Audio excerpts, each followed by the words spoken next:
It's so good to have you. It's a very, very special moment. Okay, great. That rule of no flash has clearly gone out of the window, probably into the jungle. Andy, I'm going to give you the mic. Hello, everybody. Andy, it's a very special story. It's intrinsically an Indian story by Rudyard Kipling. But today, it's a very special occasion because the world is going to witness, there's a premiere in the evening, and it's a big Netflix premiere of a Hollywood release happening for the first time in India. What are you expecting? I mean, I'm just thrilled beyond belief. It really is a dream come true that we are opening this film here. You know, to bring this film back to its root source, to tell this story, you know, an interpretation of which I believe has never been seen in the country that inspired it, is absolutely, it's so exciting. And you know, this would not have happened were it not for Netflix acquiring this movie. And when we were conceiving the film, when I began to direct this film, I always imagined it as having a global reach as a story. It's a really international story. And the tone of this movie is much closer to Rudyard Kipling's book than other versions. I mean, people's preconceptions about Jungle Book really come from the 1967 animation. A lot of people think that's where it was. That's where the story came from. They have no idea it's connected to India, and so it was very, very important to me to make this story, which was very closely linked to Indian culture. In fact, the first person who collaborated with me on the movie was Nitin Sawhney, who is an Anglo-Indian composer, a world musician. He's absolutely fantastic. He wrote the score for Mowgli. It was imperative that this was, you know, in this day and age, you can't make a movie with this subject matter and not ground it in Indian culture. You know, everyone is so excited. I'm sure I've seen the trailer a couple of times already, but the cast that you got is a very eclectic mix of actors, and I think you, being the captain of the ship, nobody better than Andy Serkis to introduce the cast of Mowgli, Legend of the Jungle. So I'm going to go take my seat there. Okay. Andy, the stage is all yours. Okay, thank you very much. So we have with us today some of the international cast, the people who played performance-captured roles, who inhabited the roles of the animals, and also a wonderful young actor playing Mowgli. And we also have some of your wonderful Indian talent who have joined us in the dubbing of the film for India. So I'm going to if you'll excuse some of the pronunciations, which I'm sure I'll get wrong, but I will welcome onto the stage, in this order, the fantastic. It was such an honor to work with him. He is a genius actor, a world-class act, and who I've known for many years and had the great honor of working with before, now twice. But when he came to this project, he absolutely blew us out of the water with his performance as Bagheera. If you'd like to welcome on stage the wonderful Christian Bale.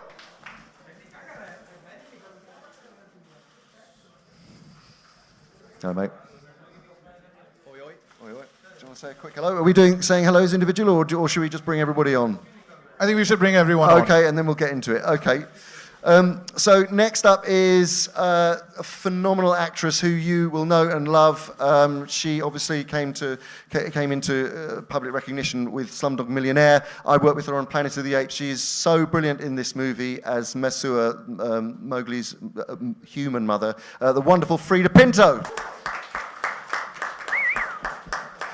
Next up is someone who I know a little bit. His name is Louis Ashbourne Serkis. I know him because he's my son, and he plays the part of a small little albino wolf in this movie who is quite sweet, I would say that.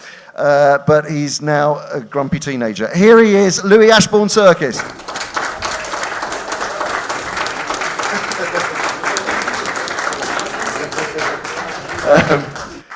Next up, from our international cast, from our local cast, international to me, is the wonderful actor who you will all know and love, and we are delighted and thrilled to have him on board, Abhishek Bachchan.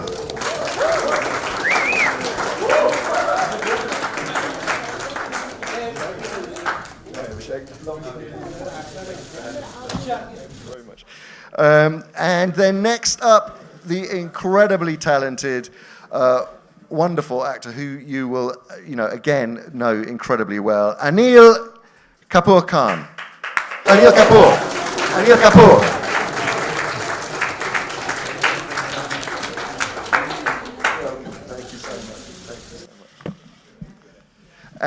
Next up, someone who I adore and think is the most extraordinary actress. She will be, of course, very, very well known to you. The wonderful Madhuri Dixit Nene.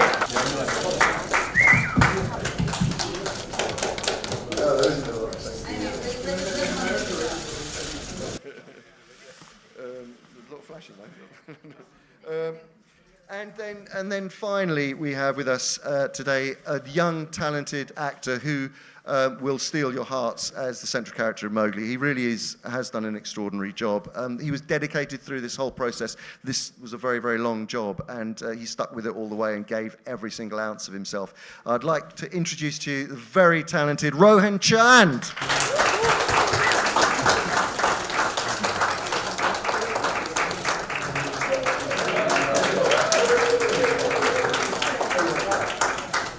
And finally, actually, I have missed someone out because I haven't got my reading glasses on. I'm very sorry about that. Again, a lovely actor who you will know very, very well, the wonderful Kareena Kapoor Khan.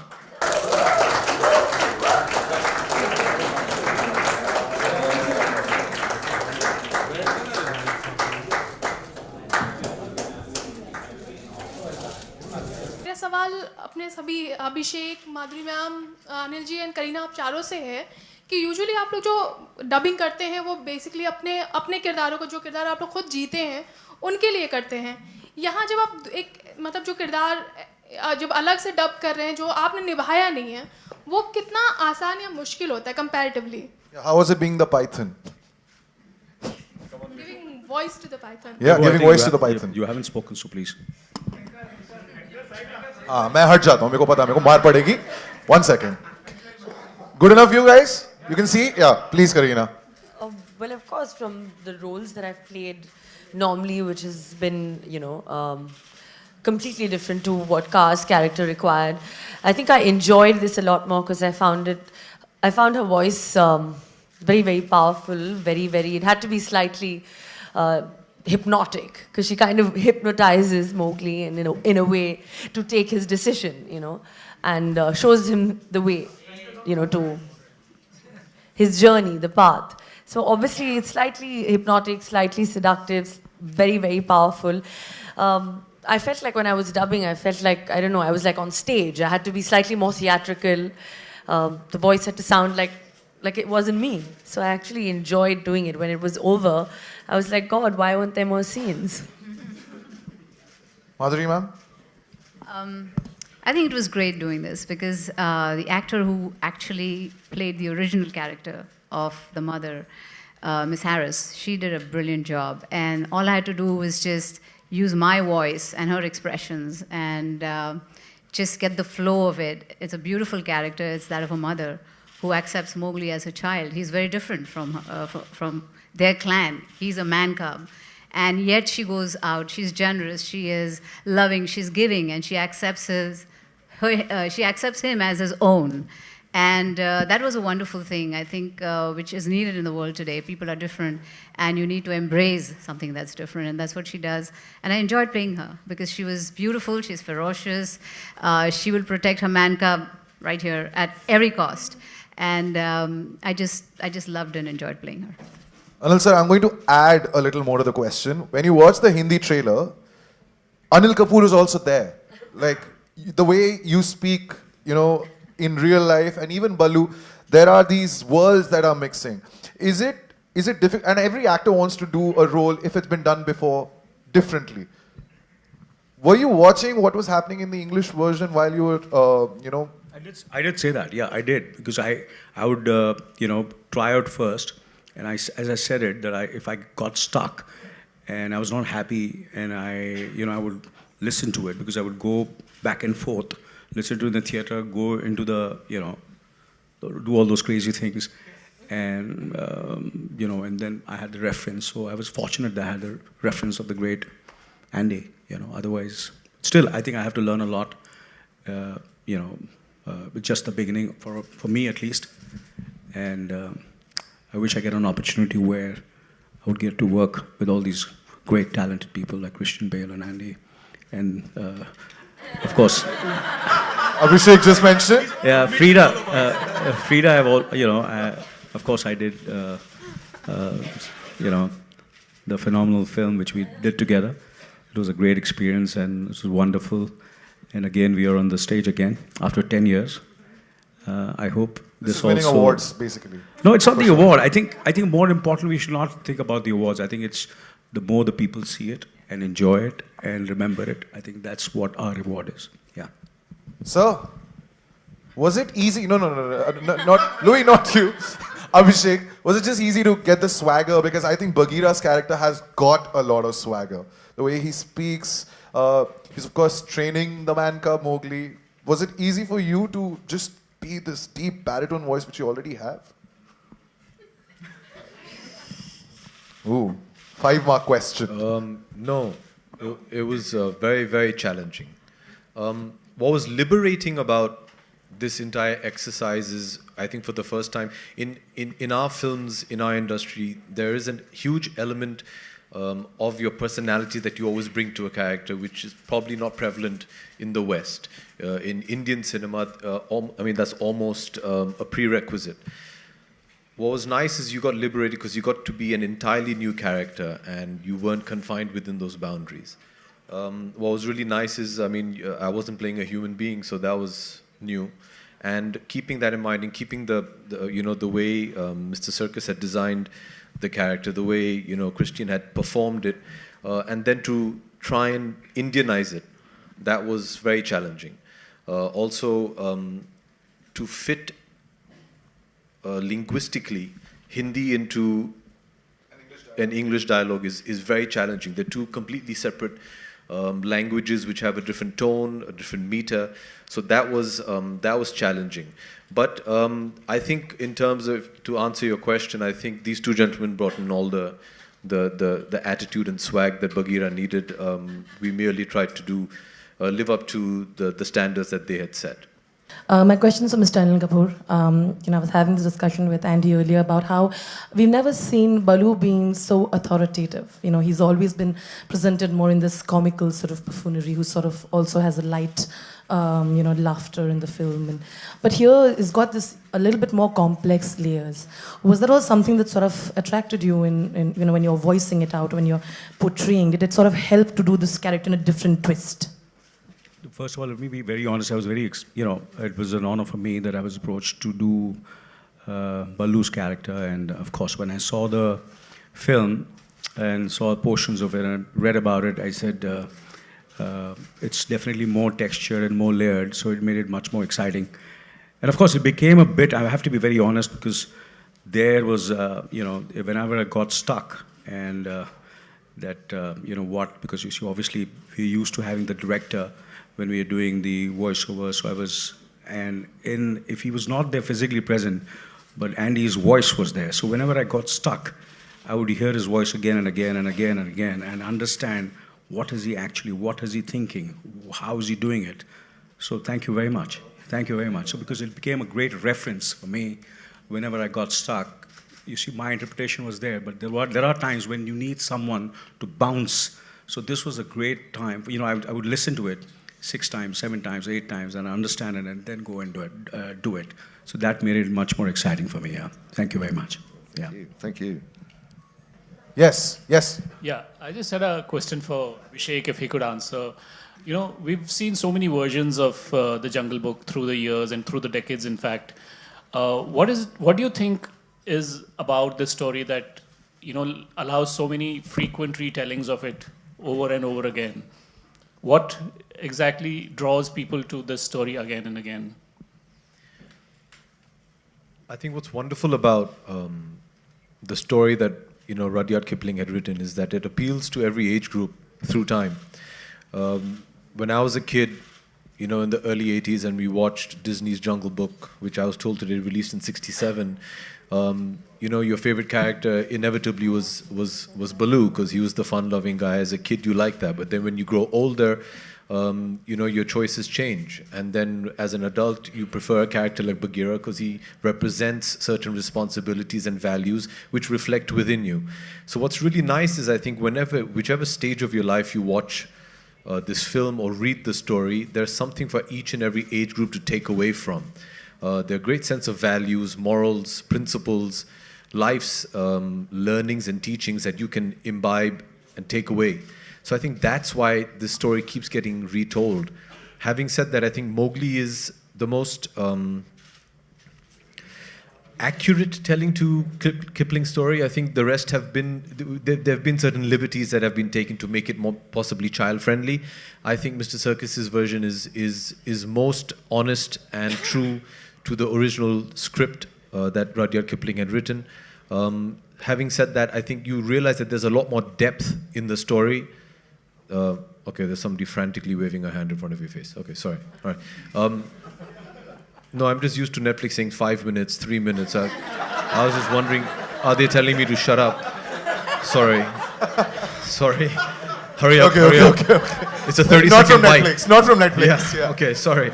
So, so I think you realize that there's so much more depth and layering to this story than what we initially thought when we saw it as children. And I think this representation of the story is most accurate of that, and that's why it appeals across time. I have grown up with this story like a lot of us. I have grown up with this book. I have grown up with watching it on television. What makes Mowgli Legend of the Jungle now in 2018 so distinctive from all the adaptations? I think one of the most important things about this version that does separate it or differentiate it is a really it's really searching for the heart of Mowgli. I think in many other adaptations, it always seems like Mowgli is sort of almost left on the side while the animals do star turns, and that it's a sort of he's part of the story but not central. We wanted to make a Mowgli-centric story, and it's about his very complex psychological, emotional journey of self-discovery in a world, and caught between two worlds which are changing, and that's really at the heart of it. And it is so tonally, it is closer to the book as a result. It feels that book had that, and sometimes some of the adaptations haven't really gone as far as they can to really extract that visceral sense of what it is to be caught between, to not have a real sense of belonging, and that's what hopefully the audiences will relate to in this modern context. Kristen, my next question would be to you. A big Netflix Hollywood release. The premiere is happening in India. How does it feel? Have you gotten used to everything here in India, which is different? No, but it's just the very tip of the iceberg. I filmed here before in 2011 in Rajasthan, in Jodhpur, with The Dark Knight Rises. And then I brought my family out here. We've been here for 4 days. We travelled through Delhi and Agra and Jaipur, and then just arrived here in Mumbai. And tiny scratch of this incredible country, which has sort of a world within itself. But it's so appropriate for Mowgli to premiere here. All right, and Rohan. Hi. I like your hair right now too. All right, Rohan. It's a very famous story. Literally every single person in this room and across the world knows this story. People have played Mowgli before. How long did it take for you to get into the character? Like, did you put in a lot of years, probably getting ready for this character of Mowgli, which is iconic? Yeah, so much like all of you, I actually grew up reading Rudyard Kipling's short stories as well. And, I really loved them, and I really loved Mowgli, the boy who grew up with wolves. He was almost like my hero in a way, but I put a lot of work into this through the physical side of the character. I did a lot of research on YouTube, and I actually went to upstate New York to camp out with wolves in a wolf conservatory center in order to observe their movements and kind of observe how they interact with each other, and I try to apply that to Mowgli. Man, I like it. He did his research on YouTube. I would have aced my exams if I had the internet back then. All right, ladies and gentlemen, of course, I have a lot of questions, but I'm sure that you want to ask your questions. So if you could just raise your hand and a mic would reach you from friends here. Yes, there's a question. Yes, you could start from here. Oh, there's a question coming from there. There's already a mic. The mic. Hi. So shall I just start? Ma'am, if you could just address...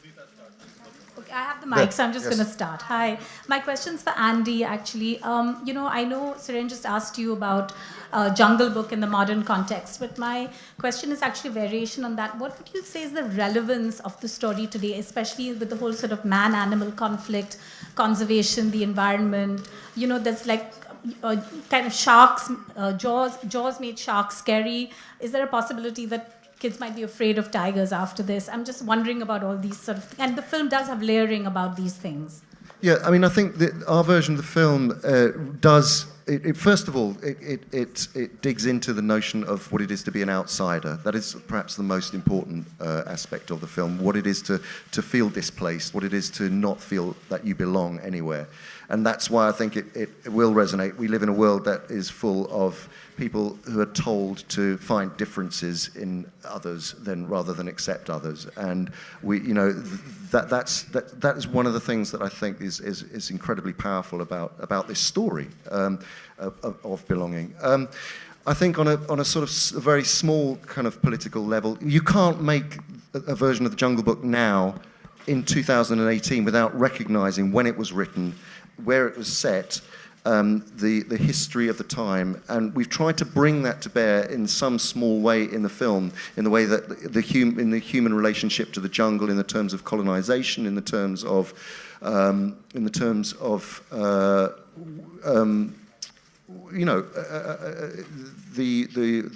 world of animals having to recede and to be threatened and to somehow survive.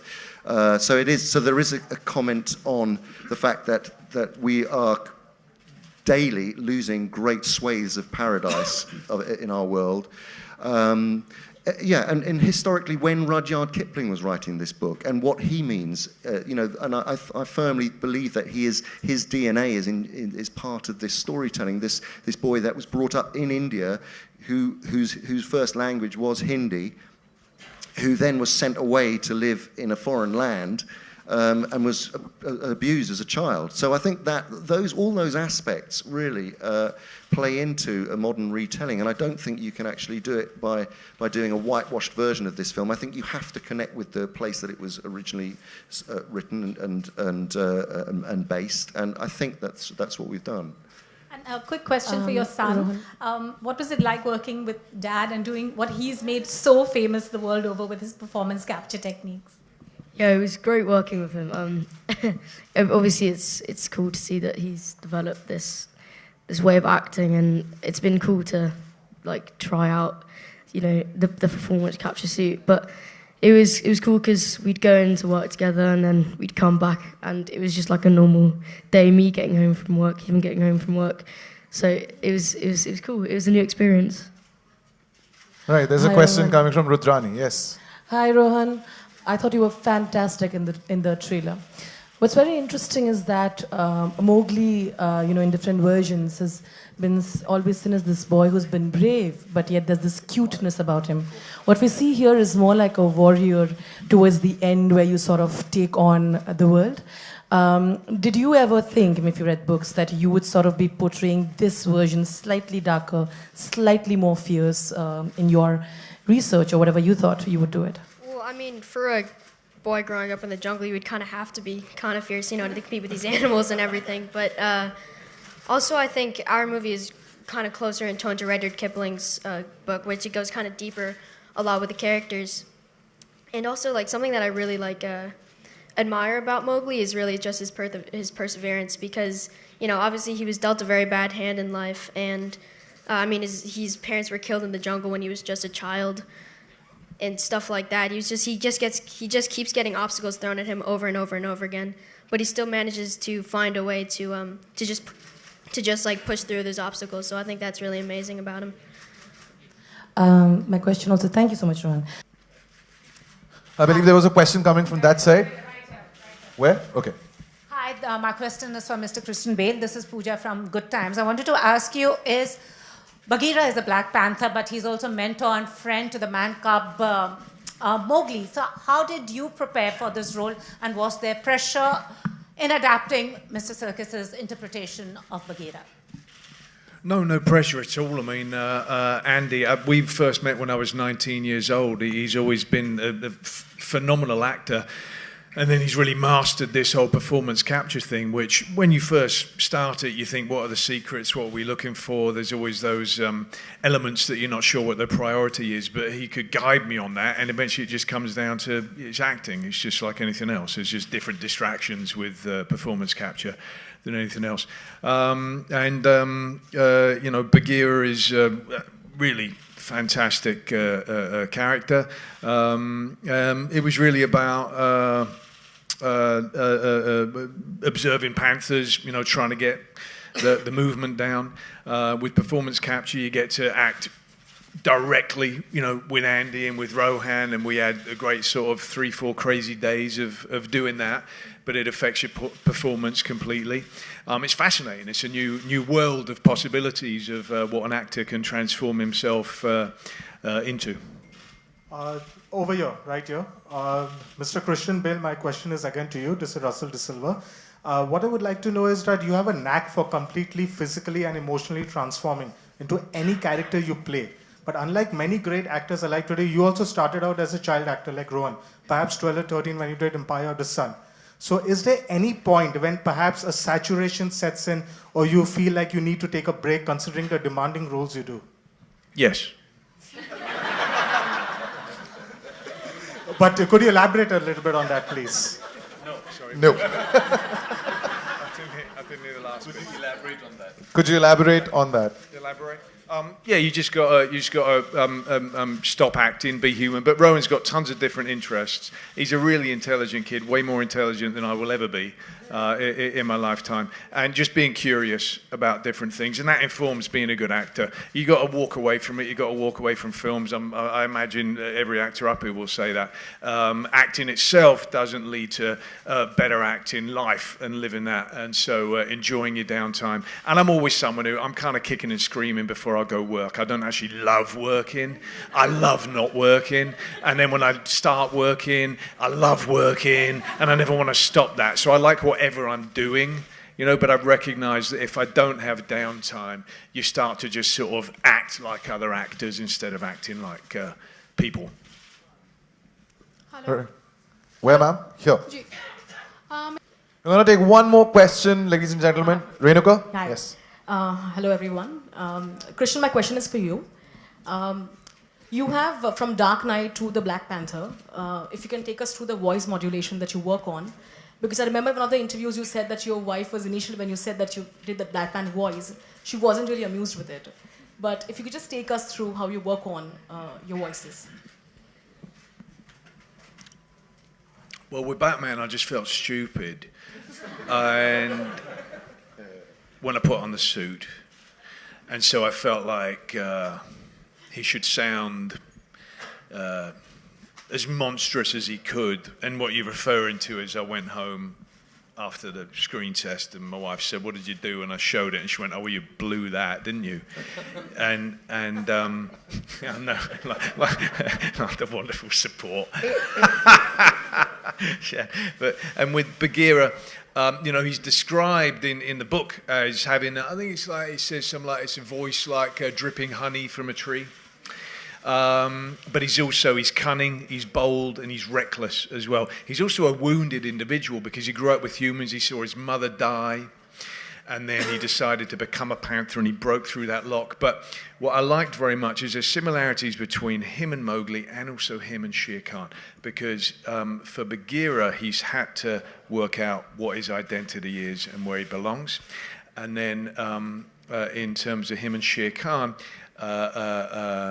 Bagheera has taken the damage that he's received in his life and he's turned it into love and positivity, whereas Shere Khan has taken that damage and turned it into bitterness and into hatred.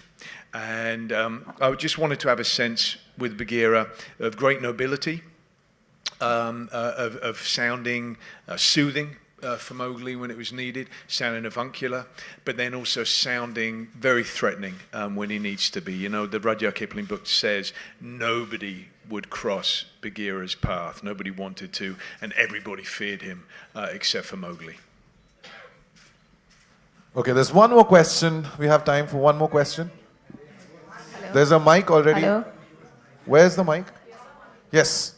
Hi, I wanted to ask Frida. Frida, right there in the middle. Hi. Since you've grown up reading The Jungle Book, how much of that did you bring into your role for this movie? And also, what was it like working with Andy again? Well, it's always a pleasure working with Andy, and I hope there's many more. Andy and I, when we worked on Rise of the Planet of the Apes, that was my fourth film ever of my career. And I had no idea what motion capture was or what I was going to have to do on set. And it's a very strange thing when you come to set and you watch a grown man in a suit with dots on his face and a camera attached to his head. And then Andy starts performing, and then you completely forget that you're watching a man. You're just watching Caesar come to life. So similarly, I knew, working with Andy on this particular project, that all the animals, all the actors lending themselves to motion capture were going to be taken care of, because really what he's focused on is a performance and not just, the big set of it all. What was your other part of your question? Was how was it? Oh, how did it influence? How did my childhood influence? The beautiful part about this Mowgli adaptation, and I don't know if everyone has seen it, is really what Andy does. It's an ode to India. I remember him telling me before, I think it was before I left for South Africa, that he wanted to do my parts in Hindi and he wanted to attempt it and go down that route. And for all of us who remember on Doordarshan, we'd watch Jungle Book every Sunday. And there's so much of the human life in the village that was captured in that version, and I have not seen that version anywhere else, in any other adaptation. So for me to go to South Africa and actually work with fellow actors, all speaking in Hindi, all enjoying a kind of a version of the Holi festival, singing a lullaby written and composed by Nitin Sawhney, all of those beautiful things that I associate with India came to life in this movie. So yeah, very grateful to Andy for letting me speak in Hindi in this film and letting me dub myself. ये है कि बच्चों में Mowgli की popularity बहुत है, तो मैं आपसे जानना चाहूँगा कि तैमूर को भी इसके बारे में बताना चाहेंगे, दिखाना चाहेंगे मोगली के कैरेक्टर को? हाँ जी. You want to repeat? Yeah, I mean, he's two, so not. He's two. For you, he's two. And? So not right now. Not right now. All right, ladies and gentlemen, the cameras were clicking away, but of course now it's that big family photograph. But I'm going to invite the producer of Mowgli, Legend of the Jungle on stage, Mr. Jonathan Cavendish.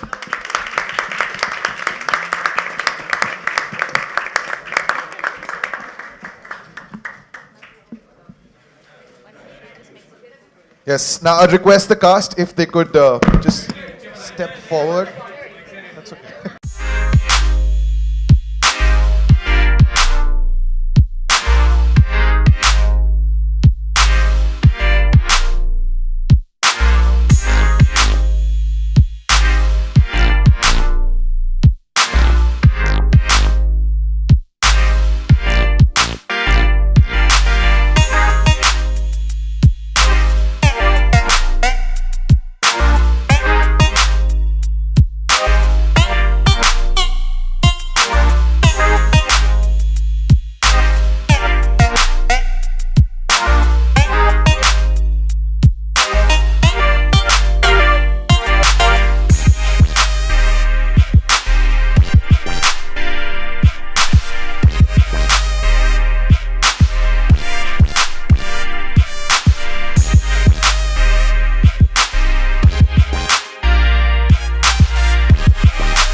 Thank you, Andy. Thank you, Anil sir. Thank you, Frida. Thank you, Madhuri ma'am. Thank you.